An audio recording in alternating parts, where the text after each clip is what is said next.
요한복음 13장 31절에서 38절까지 말씀.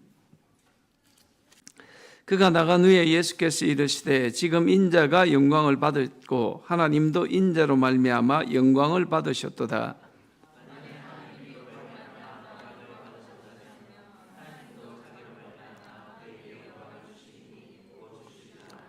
작은 자들아 내가 아직 잠시 너희와 함께 있겠노라.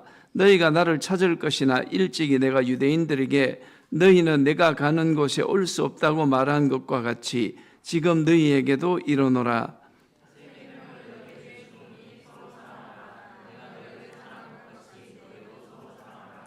너희가 서로 사랑하면 이로써 모든 사람이 너희가 내 제자인 줄 알리라.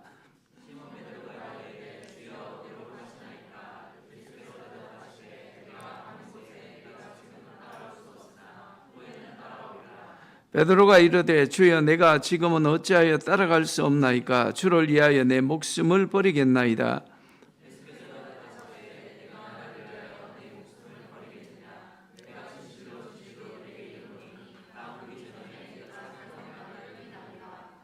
아멘. 예수님께서 새 계명을 제자들에게 주시는 모습이 나옵니다. 여러분, 예수님의 제자는 어떻게 예수님의 제자됨을 다른 사람들이 알 수 있었을까요? 표면적으로는 예수님과 함께 다니니까 저들은 예수님의 제자야, 그렇게 이야기했겠죠. 오늘날도 우리도 마찬가지는 압니다. 어떻게 우리가 신자인 줄 알겠습니까? 교회 나오는 걸 보고 저 사람은 신자야, 저 사람은 그리스도인이야, 그렇게 이야기할 수 있겠죠. 그런데 예수님은 제자들에게 다른 말씀을 하십니다. 너희가 나를 따르고 나와 함께 있기 때문에 내 제자가 아니고, 사람들이 너희를 내 제자라고 이야기하는 것이 아니고 정말로 사람들이 너희가 나의 제자임을 어떻게 알 수 있습니까? 바로 34절과 35절 말씀을 통해서 진정한 그리스도의 제자가 누구인가가 드러난다는 겁니다. 34절에 뭐라고 그랬습니까? 새 계명을 너희에게 주노니 서로 사랑하라. 내가 너희를 사랑한 것 같이 너희도 서로 사랑하라. 너희가 서로 사랑하면 이로써 모든 사람이 너희가 내 제자인 줄 알리라. 결국 예수 그리스도의 제자됨은 내가 정말 예수님의 제자라고 분명하게 고백하고 또 모든 사람들이 알 수 있는 방법은 그 유일한 길은 하나밖에 없죠. 어떻게 해요? 서로 사랑함으로. 사랑함으로. 근데 그냥 사랑하는 게 아니라 어떤 사랑입니까? 34절에 보면 내가 너희를 사랑한 것 같이. 누가 누구를요? 예수님이 제자들을 사랑하신 것 같이 제자들도 서로를 사랑할 때 비로소 그 사랑을 보고 사람들이 저 사람은 예수님의 제자야, 그렇게 알 수 있다는 거죠. 여러분, 이건 참 엄청스럽게 중요한 이야기죠. 오늘 우리에게 그리스도인이 뭔가, 단지 교회만 다닌다고 해서 그리스도인이 될 수 없음을 우리는 예수님의 말씀을 통해서 분명히 전달받습니다. 서로 사랑해야죠. 어떻게 해요? 예수님이 제자들을 사랑하신 것까지. 여러분, 예수님이 제자를 어떻게 사랑하셨나요? 성경에 보면 어떻게 사랑했다고 이야기했습니까? 죽기까지, 끝까지. 그래서 예수님의 사랑은 포기하지 않는 사랑이죠. 여러분, 바로 앞전에 어떤 말씀이 나옵니까? 가룟 유다의 배반이 나오죠. 가룟 유다의 배반을 예수님께서 이야기하실 때 어떻게 그 가룟 유다가 배반할 것을 이야기했습니까? 떡을 떼어서 찍어 주심으로. 이 떡을 찍어 주는 자가 나를 배반하리라, 그렇게 말씀하셨죠. 그 떡을 누구에게 주셨습니까? 가룟 유다에게 주셨죠. 그런데 예수님 당시에 이 떡을 떼어서 누군가에게 준다는 것은요, 최고로 사랑한다는, 가장 사랑한다는, 가령 손님이 왔을 때 주인이 자기의 같은 상에서 밥을 먹잖아요. 이 그때의 떡을 떼어서 누군가에게 준다는 것은 내가 당신을 최고로 예우하고 있습니다, 정말로 내가 당신을 존중하고 있습니다 라는 고백으로 그렇게 했다는 거예요. 그러면 여러분, 가룟 유다의 배반을 예수님 알고 계시잖아요. 그런데 그럼에도 불구하고 떡을 떼어서 가룟 유다에게 주시면 그게 바로 뭐예요? 다른 제자들이 이 친구가 배반자야. 이 친구가 날 배반할 거야. 그걸 가르쳐 주기 위함보다는 뭐예요? 그 사랑의 표현을 통해서 마지막 순간이라도 가룟 유다가 돌이키길 원했죠. 그렇잖아요. 마지막 그 순간이라도 예수님이 가룟 유다를 어떻게 생각하는지를 떡을 떼어 주심으로 그 사랑을 표현하고 있다는 거예요. 그 사랑을 보고 막 그 마지막 순간에라도 가룟 유다가 돌이키길 원하는 마음, 그게 누구의 마음이에요? 예수님의 마음이에요. 그래서 예수님의 사랑은 포기할 줄 몰라요. 예수님의 사랑은 포기할 줄 몰라요. 우리는 얼마나 자주 예수님을 배반합니까? 부인하고. 그렇죠? 우리는 예수님을 따르고 예수님을 사랑한다 하면서 실제로 나의 이익과 나의 현실적인 문제 앞에서는 얼마든지 우리가 예수님을 부인하고 예수님께 등을 돌릴 수 있는 게 우리의 모습임을 우리 너무 잘 알고 있잖아요. 그런데 놀라운 사실은 그런 우리의 모습까지도 주님은 사랑하신다는 거예요. 그래서 여러분, 예수님께서 18절 말씀 보면 내가 너희 모두를 가리켜 말하는 것이 아니니라. 나는 내가 택한 자들이 누구인지 알미라. 그러나 내 떡을 먹는 자가 내게 발꿈치를 들었다 한 성경을 응하게 하려는 것이라. 그 말씀이 나왔는데요. 이 말씀은 시편 104편에 나오는 말씀입니다. 이 말씀의 배경은 다윗이 고백한 이야기죠. 내 떡을 먹는 자. 그러니까 이 다윗 왕과 함께 한 식탁에서 떡을 먹고 왕과 함께 교제를 나누던 그 사람이 뭘 했다는 겁니까? 발꿈치를 들었단 말은 배반했다 이야기죠. 그런 사람이 역사적으로 누가 있나요? 다윗에게. 바로 아히도벨이라는 사람이에요. 다윗이 자기 아들 압살롬이 반역을 일으켰다는 이야기를 듣고, 그런데 그것도 충격스러운 이야기였는데 그 압살롬의 참모 지략가가 누구냐 들었을 때 바로 아히도벨이었다는 거예요. 왜냐하면 아히도벨은 어제까지만 해도 누구를 위해서 일했던 사람입니까? 자기 자신을 위해서 일했던 사람, 자기와 함께 한 상에서 떡을 먹던 사람이에요. 왕을 위해서 충성하던 사람이 오늘은 왕을 잡아서 죽이는 편에 서 있단 말이에요. 얼마나 이게 충격적인 일이었을까요? 예수님도 가룟 유다를 볼 때 똑같잖아요. 한 상에서 같이 떡을 떼는데 떡을 떼고 먹고 식사하던 그걸 가룟 유다가 지금 예수님을 판례하잖아요. 예수님 너무나 이 상황을 잘 알고 계셨어요. 가룟 유다가 어떻게 자신을 배반할지, 마치 아히도벨이 다윗 왕을 배반한 것처럼 이 가룟 유다가 누굴 배반합니까? 만왕의 왕으로 오신 예수님을 배반할 것을 알고 계셨고 말씀하고 계시잖아요. 근데 여러분, 예수님의 사랑, 예수님이 제자를 사랑하신 것은 어떤 사랑입니까? 다윗은 아히도벨의 그 배반을 알고도 할 수 있는 일이 없었어요.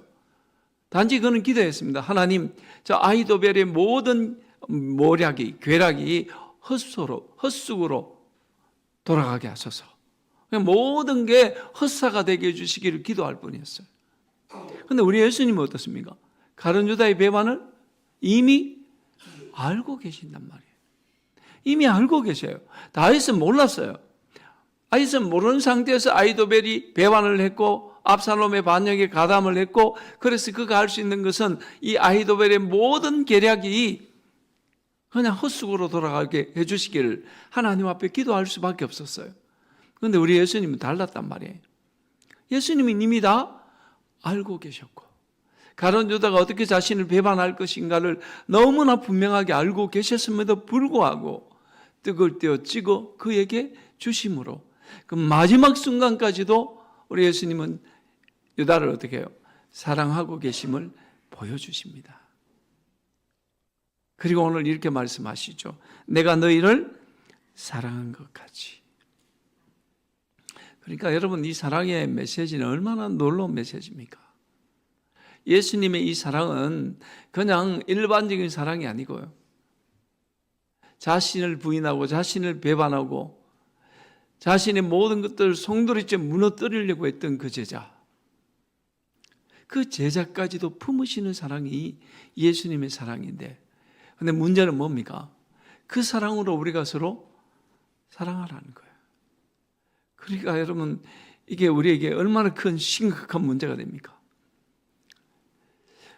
저와 여러분은 이 말씀 앞에 우리 망설일 수밖에 없죠. 야, 내가 어떻게 이렇게 사랑하지? 어떻게 이 사랑으로 옆에 있는 자매를, 형제를 내가 사랑할 수 있을까? 여러분, 참 우리 자신 없을 때 많죠. 너무 자신 없을 때 많습니다. 오늘 제가 새벽에 대구 부활절 연합 집회를 위한 준비 기도회, 특히 우리 합동적 교단 기도회였기 때문에 그 길 서영교회 예배당에 갔다 왔는데 참 목사님들이 많이 왔더라고요. 많이 오셨는데 운영위원장이 이번에 우리 동행교회 목사님이에요. 동행교회 목사님이 이걸 이끄시는데 이게 다 카톡을 따로 보내셨어요. 좀 도와달라고 오셔서 기도해 같이 기도하고. 그래서 저도 생전 그런 데 안 가다가 갔는데요, 열심히 기도하다 제 마음에 굉장히 미안하더라고요. 왜냐하면 어느 순간부터 저는 이 연합 집회에 안 갔거든요. 저도 안 가고 우리 교회도 안 갔잖아요. 우리가 그냥 자체내로 오후 예배를 드렸고. 그런데 야, 이렇게 수고하고 이렇게 모여 기도하고 이런 분들을 봤을 때 참, 그래서 말로는 응원하겠습니다 했는데 제 마음이 너무 찔려요. 그래서 원래는 꼭 가야 되겠다. 원래는 우리가 같이 가서 우리 교회가 엄청난 교회는 아니지만 가서 그래도 자리를 채우고 함께 부활의 주님을 기뻐하는 자리를 만들어야 되겠다, 그런 마음이 들더라고요. 그래서 제가 생각했습니다. 참 미안한 마음, 죄송한 마음. 사람이 사람을 대하는데도 이렇게 죄송한데 우리 주님 앞에서 제가 죄송한 걸 말로도 할 수 없죠. 우리도 마찬가지 아니겠습니까? 우리는 때때로 정말 주님을 부인할 때도 많고 주님을 무시할 때도 많고 그저 내 하고 싶은 대로 내 감정대로 그렇게 쏟아버리고 행동할 때가 많음에도 불구하고 주님은 이렇게 말씀하십니다. 내가 너희를 사랑한 것 같이. 이 말씀 앞에 여러분 다 들어있는 것 같아요. 부부 간의 문제든 부모와 자식 간의 문제든 형제 간의 문제든 친구들 간의 문제든 예수님이 나를 사랑하신, 예수님이 좀 더 정확하게는 가룟 유다까지 품으신 그 사랑으로 우리가 서로를 사랑하라는 겁니다. 그리고 그렇게 사랑할 때에 너희가 내 제자인 줄 비로소 알 수 있다는 겁니다. 예수님을 단지 따라다니고 교회 오기 때문에 제자가 아니고 우리는 우리의 삶의 자리에서 그리스도의 사랑으로 서로를 사랑하고 서로를 섬겨감으로써 비로소 세상 사람들이 우리의 모습을 보고 저 사람은 그리스도인이야. 여러분, 그리스도인이 무슨 뜻인 줄 알죠? 작은 그리스도, 작은 예수라는 뜻이에요. 이 땅에서 우리 모두가 작은 예수로 살아갈 때에 사람들은 비로소 그때 우리의 모습을 보고 제자라는 말을 합니다. 사랑하는 성도 여러분, 정말 우리가 제자가 될 수 있기를 소망합니다.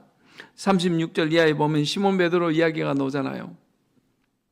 우리 베드로 여러분 잘 아신 대로 다음에 나오는 메시지입니다. 네가 다 울기 전에 나를 3번이나 부인하리라 할 때에 베드로가 뭐라고 이야기했습니까? 절대로 나는 그럴 수 없습니다. 다른 제자가 다 주님을 버리고 도망간날지라도 나는 결코 주님을 배반하지 않겠습니다. 그래 놓고는 어떻게 해요? 3번이나 부인하죠, 그렇죠? 거짓 맹세까지 하면서. 여러분, 예수님은 그런 베드로의 모습을 아셨습니까? 모르셨습니까?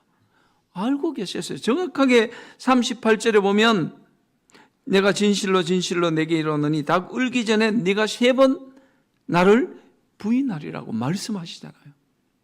가룟 유다도 그랬어요. 내가 떡을 떼어 찍어 주는 자가 나를 배반할 자라고. 그렇게 말씀하시면 뭐 때문입니까? 이미 예수님께서 메시아로서 이 땅에 오셨고 메시아로서 앞으로 일어날 모든 일들, 예수님의 제자들의 배반까지도 이미 다 알고 계셨음을 보여주는 모습이라고요. 예수님 모르셨던 게 아니에요. 다 알고 계셨어요. 그런데 정말 중요한 건 뭡니까? 그럼에도 불구하고 가룟 유다든 베드로든 주님은 그들을 사랑하셨다는 거예요. 그래서 여러분, 예수님 이 사랑 앞에 서 있는 저와 여러분은 우리가 잊지 말아야 될 거 뭡니까? 내가 주님의 그 사랑을 받은 만큼 우리는 우리 서로를 사랑하며 세워가는 것, 그게 우리의 마땅한 삶이라는 거죠. 그게 또 뭡니까? 제자도라는 겁니다. 우리는 주님 앞에 베드로처럼 호기롭게 이야기합니다. 주님을 위해서 내 목숨을 버리겠습니다. 다른 사람이 다 떠나가도 나는 주님 곁에 끝까지 있을 것이고 주님을 위하여 기꺼이 내 목숨까지도 드리겠습니다. 우리 마음 그래요. 우리의 감정도 그렇고요. 그런데 막상 그런 상황에 딱 놓이게 되면 어떻게 해요? 언제 그랬다는 듯이 베드로처럼 예수님을 부인하는 사람, 예수님을 떠나는 사람, 그게 여러분 우리의 모습이더라고요. 그런데 그런 연약함까지도 주님은 나를 사랑하시고 품어주심으로 용납해 주셨습니다. 그래서 여러분, 제자는 어떻게 보면 만들어지는 게 아니라 그냥 주님의 부르심으로 세워지는 것 같아요. 자격 있는 사람 누가 있습니까? 자격 있는 사람이 있을 수가 없죠. 주님 앞에 여러분 자격 있는 사람, 난 예수님의 제자다워요. 난 예수님처럼 모두를 사랑할래요. 또 사랑했습니다. 그렇게 당당하게 이야기할 수 있는 사람이 없을 것 같아요. 예수님은 가룟 유다의 배반, 그리고 베드로의 부인 너무너무 잘 알고 계셨지만 그러나 이렇게 우리에게 이야기하시잖아요. 내가 너희를 서로 사랑한 것 같이 너희는 서로 사랑하라고. 그 메시지 안에 여러분 다 담겨져 있잖아요. 나의 힘으로 세워지는 게 아니고 제자도는요, 하나님의 은혜로 세워지는 겁니다. 하나님의 은혜로 세워진단 말은 내가 노력하지 말자는 이야기가 아닌 거예요. 정말 우리는 부단히 노력하고 우리 자신을 쳐서 복종시켜야 하지만 그러나 그 가장 밑바닥에는 뭐예요? 이란 하나님을 향한 은혜에 대한 겸손함이 깔려 있을 때 비로소 온전한 제자도가 세워진다는 메시지입니다. 오늘 예수님의 이 말씀을 여러분 우리가 기억했으면 좋겠습니다. 정말 우리의 모습은 제자로 살아가고 있는 모습입니까? 나의 배반까지도 나의 부인까지도 알고 계셨고 참아주시고 사랑해 주신 그리스도의 사랑으로 오늘 나는 내 옆에 있는 형제를 자매를 사랑하고 있는지, 이 질문 앞에서 우리는 서야 될 줄 압니다. 그렇게 우리가 서로를 사랑할 때 우린 그리스도의 제자로 세워지고 온전한 주님의 사랑을 세워가는 그런 하나님의 백성으로 또 제자로 살아가게 될 줄 믿습니다.